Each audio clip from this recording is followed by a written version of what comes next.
PM Modi ने Iran के राष्ट्रपति से बात की है। मौजूदा स्थिति पर विस्तार से चर्चा हुई। पीएम मोदी की तरफ से जानकारी दी गई है। हाल की घटना पर गहरी चिंता व्यक्त की है। बातचीत और कूटनीति से समाधान संभव है। तत्काल तनाव कम करने की कोशिश हो, ये कहा गया। प्रधानमंत्री नरेंद्र मोदी की तरफ से देखिए पोस्ट किया गया है, जिसमें प्रधानमंत्री की तरफ से जानकारी इस बात की दी गई है कि ईरान के राष्ट्रपति से बात की है। मौजूदा स्थिति पर विस्तार से चर्चा की गई है। हाल की घटना पर गहरी चिंता भी व्यक्त की गई है। बातचीत और कूटनीति से ही समाधान संभव है और तत्काल तनाव कम करने की कोशिश हो, इस बात पर जोर दिया गया है। हमेशा भारत ये कहता है कि ये बुद्ध की धरती है और ये कभी भी युद्ध को सपोर्ट नहीं करता है। शांति से बातचीत हो, बातचीत के जरिए ही समाधान हल निकल सकता है, अन्यथा ये पॉसिबल नहीं है। इस वक्त हमारे साथ पूर्व राजनायक डॉक्टर मोहम्मद अमीन जुड़ चुके हैं। सर, आपका स्वागत है भारत 24 पर। सर, एक तरफ ये जंग लगातार चल रही है, भले ही अमेरिका की तरफ से कह दिया जाए कि अब शांति से ही इस बात का समाधान निकाला जा सकता है, लेकिन उसके बावजूद हम देखते हैं कि ईरान पलटवार करता है। जो माना भी जा रहा था कि ऐसा होगा, उसने इजराइल पर हमला किया। इस बीच प्रधानमंत्री नरेंद्र मोदी की तरफ से बाकायदा पोस्ट करके इस बात की जानकारी दी गई है। वो कह रहे हैं कि शांति के साथ बातचीत होनी चाहिए। आप इसे कैसे देख रहे हैं सर? जो अभी तक सब कुछ हुआ उस पर आपकी क्या राय है? देखिए, जो अभी तक हुआ वो कुछ भी अच्छा नहीं हुआ है, ना किसी भी क्षेत्र के लिए अच्छा हुआ, चाहे वो इजराइल हो चाहे वो ईरान हो। दोनों की तरफ लॉसेस हुए हैं। हमेशा लड़ाई में लॉसेस होते हैं, लेकिन ये हमेशा पहले बात, चूंकि हमने पहले भी कहा था आपकी डिबेट में जी। ये जो अमेरिका है उसका बीच में आना अच्छा नहीं था। जिन्होंने क्या कि फर्दो और नताज और इस्फहान तीनों जगह उनके एटॉमिक जगहों पे उन्होंने अपने फ्लाइट से वार किया है। और इसमें मैं ये समझता हूँ कि अमेरिका को डायरेक्ट नहीं आना चाहिए था, जैसे पहले भी कहा था। लेकिन मैंने कहा था कि इसके पीछे जो है आपको चाइना, कोरिया और आपको रशिया मिलेगा। लेकिन अब आप देखिए ना कि किम जोंग ने भी इसीलिए ट्वीट करके कहा और मतलब वार में आने की कोशिश की है कि वो सीधे वो बैठा हुआ उसके निशाने पे है अमेरिका।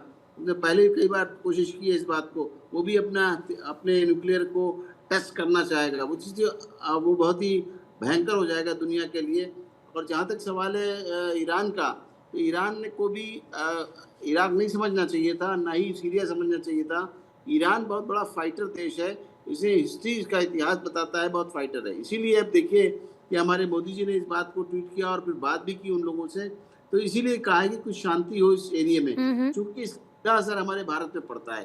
क्योंकि हमारे भारत ने अभी रिसेंटली जो 4 बार उनका बंदरगाह है, उस प्रोजेक्ट में काफी पैसा लगाया है और इससे कई देशों के, यानी 100 देशों के आसपास यहाँ पर बंदरगाह से लोगों को फायदा होता है, व्यापार होता है। इनका अगर इस पे ये अगर हो जाता है, इस पे हमला, अब इसके बाद अगर मान ली बंदरगाह पे हमला होता है, तो समझिए कि काफी बहुत ही उथल पुथल मच जाएगी, क्योंकि यहाँ से जो व्यापार है वो चारों तरफ फैला हुआ है। आप देखिए इस लड़ाई की वजह से आप देखिए रेट कितने बढ़ गए हैं तेल का 10-9%। क्योंकि 85% अपनी नीड का जो कच्चा तेल है इंडिया, वो मिडिल ईस्ट से लेता है, इन देशों से लेता है। और जाहिर सी बात है, अगर जंग यहाँ पर होती है तो कच्चे तेल के दाम बढ़ेंगे, इससे पेट्रोल, डीजल, गैस के दाम बढ़ेंगे, फ्लाइट्स के फेयर के दाम बढ़ेंगे, व्यापार पर असर पड़ेगा, स्टॉक मार्केट पर इसका असर नजर आएगा। वैसे ही सर हम देख रहे थे कि रूस और यूक्रेन के बीच जब जंग शुरू होती है, इनडायरेक्टली हम पर भी उसका असर पड़ता है। फिर इजराइल का हमास के साथ युद्ध चलता है, उसका इनडायरेक्टली असर पड़ता है। और सर अब तो ईरान, इजराइल, अमेरिका कूद जाता है बीच में। उधर से किम जोंग कहते हैं कि अमेरिका ने ये सही नहीं किया, उधर से उसके साथ अगर बाकी देश आ जाते हैं तो ये जो स्थिति है ये और ज्यादा खराब होती हुई नजर आ रही है। सर, पूरा मिडिल ईस्ट इससे सीधा सीधा प्रभावित हो रहा है। बिल्कुल, देखिए सीधी सी बात है, आपकी बिल्कुल सही बात है। ये जो इसके प्रॉक्सी कर रहे थे ईरान के पहले लोग, जिसमें हमास था और हिजबुल्लाह था और हूती का तो रेड सी पे सीधा ही असर है। अगर उन्होंने शिप पे फोन उनके फायर कर दिया, उन्होंने कहा भी है इस बात को कि हम इनके शिप पे फायर करेंगे, यानी अगर वो अमेरिकन शिप पे फायर करेंगे तो वो बहुत बड़ा डेंजरस हो जाएगा, सारा बिल्कुल ठप हो जाएगी पूरी दुनिया। इसलिए सोचना होगा और इस वार को खत्म करने की कोशिश की जा रही है। मैं समझता हूँ डिप्लोमेटिकली, देखिए वो भी स्वीडन में गए हुए हैं इस बात के लिए, लेकिन ईरान के विदेश मंत्री भी, और वहाँ भी जर्मनी और फ्रांस, कई 3-4 कंट्री के लोग वहाँ पर गए हुए हैं विदेश मंत्री के, तो इससे डिस्कस करने के लिए किसी तरह वार को रोका जाए।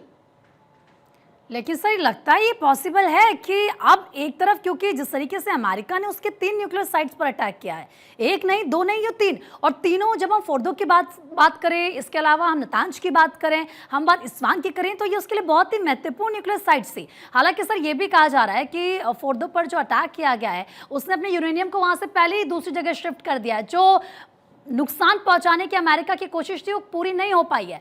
लेकिन उसके बावजूद सर, क्योंकि ईरान ये कहता है कि भाई अब पॉसिबल नहीं है, अमेरिका ने जो अटैक किया है अब हम अमेरिकन को टारगेट करेंगे, अब इजराइल दूसरा टारगेट है, अमेरिका हमारा पहला टारगेट है। नहीं, आप देखिए ना कि पहले ही मैंने कहा था कि ये आपकी डिबेट में पहले मैंने कहा था, इससे पहले भी, कि ये जो है ये ईरान और सीरिया और लेबनान नहीं है कंट्री, ये ईरान है। ईरान के साथ जाना बहुत मुश्किल है, क्योंकि ये सोच रहे थे एक्चुअली, सबसे पहला जो हमला किया इसराइल ने ईरान के ऊपर, तो वो लोग एक्टिव नहीं थे ना, उन्हें ज़्यादा पता था, क्योंकि उनकी मोसाद एजेंसी वहाँ पर ऑलरेडी एक्टिव थी पहले से, इसलिए उनको ठिकाने पता थे, उन्होंने कर लिया।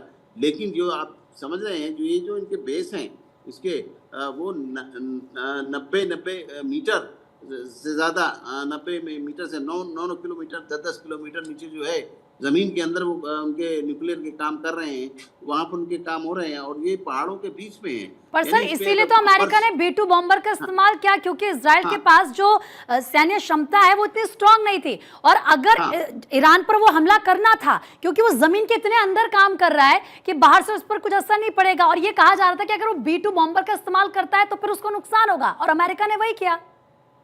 नहीं, उसने किया, ऐसे नहीं किया, लेकिन देखिए अमेरिका ने अभी 2 हफ्ते का टाइम मांगा था, लेकिन क्या हुआ कि इन्होंने ये सोचा होगा कि शायद ईरान मान जाएगा, लेकिन ईरान बराबर उन पे जो हमले कर रहा है मिसाइल से, अपने टॉप क्लास की मिसाइल से हैं, उनकी हर मिसाइल को अपनी टेस्ट कर रहा है। इसके कारण क्या है कि नेतन्याहू को अपने बंकर में जाना पड़ा, फिर वहां से वो भाग के सीधे अमेरिका पहुंचे हैं किसी तरीके से, और वहां पहुंच के उन्होंने कहा कि साहब अब हम लोग तो मारे जाएंगे, बेटर ये है कि अब आप भी आइए साथ में। तो अब वो अमेरिका भी साथ में आया, लेकिन अब मेरे समझ में नहीं आ रहा कि वो क्या चाहते हैं।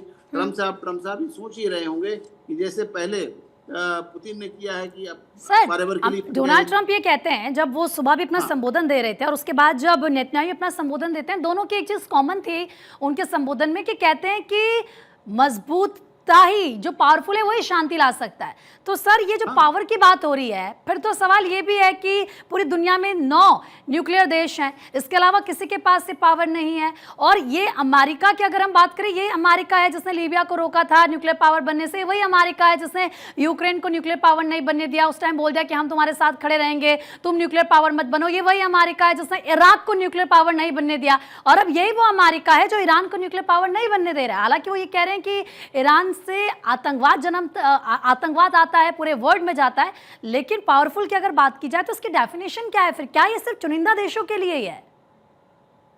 नहीं, देखिए, अब इस वक्त वो धोखा खा गए हैं ट्रम्प, क्योंकि ट्रम्प को ये सोचना होगा कि हमें अब लड़ाई में नहीं पड़ना था, और नहीं पड़ गए हैं तो उनको बंद करनी पड़ेगी, क्योंकि अब उसकी लड़ाई हो गई है। और उसके बाद मैं आपको ये बताऊं, ये अंतर्राष्ट्रीय स्तर पे, वैश्विक स्तर की बात है, क्योंकि वो जानता है रशिया और कोरिया और चाइना कि ये उसकी अगर दीवार है, अगर ये दीवार को उन्होंने तोड़ दिया, ईरान के ऊपर कब्जा कर लिया है, जिस तरह बातें कर रहे थे कि हम मिटा देंगे और खत्म कर देंगे, खुमैनी को मार देंगे, अगर वो इन बातों में जीत जाते तो मैं समझता हूँ अगला बार जो है रशिया के ऊपर होता है, यूक्रेन को लेके, और उधर चाइना के ऊपर होता है, क्योंकि उनकी ऑलरेडी लड़ाइयाँ चल रही हैं, सीधे दुश्मन है। इसीलिए देखिए कि छोटा सा देश जो पाकिस्तान है, हमारा पड़ोसी दुश्मन है, हमसे तो कुछ बात करते हैं ट्रम्प साहब, और उसको बुला के उनके कमांडर को आप खाना खिलाते हैं, उसका स्वागत करते हैं। रीजन वो सोच ये रहे होंगे कि इनके साथ वो आ जाएगा, लेकिन अकेला कमांडर कुछ नहीं कर सकता, वहां पे और भी और कमांडर्स हैं, और उनकी जो सिंपैथी है वो ईरान के साथ होगी। अभी देखिए, आपने ओमान का स्टेटमेंट आ चुका है, ओमान में उनके, सऊदी ने भी नाराजगी जाहिर की थी। आप देखिए कई कंट्रीज हैं जो बोल नहीं रहे हैं, लेकिन नाराजगी जाहिर की है उन्होंने कुछ ने, और कुछ अंदर ही अंदर चुप हैं। मैं समझता हूँ कि इस गलत फहमी हो गई है इजराइल को, इजराइल के साथ पूरा गल्फ साथ देगा। आई एम नॉट श्योर, जैसा कि मैं डी में था, मुझे मालूम है कि इजराइल के साथ सब नहीं हो सकते। और ठीक है, वो उसने पहले चाल चली थी शिया और सुन्नी की, जिसमें कि ईरान को अलग करने की कोशिश की थी, लेकिन मैं नहीं समझता हूँ कि मुस्लिम कंट्रीज सबका ये हाल होने वाला है। हालांकि सर ये देखना होगा, बिल्कुल आपने सही कहा, ज्यादा मुझे लगता है कि वक्त नहीं लगेगा ये देखने में कि कौन कौन देश आते हैं ईरान के साथ, उसके सपोर्ट में इस्लामिक देश कौन कौन से खड़े होते हैं। लेकिन फिलहाल सर आपका बहुत बहुत शुक्रिया हमसे बातचीत करने के लिए।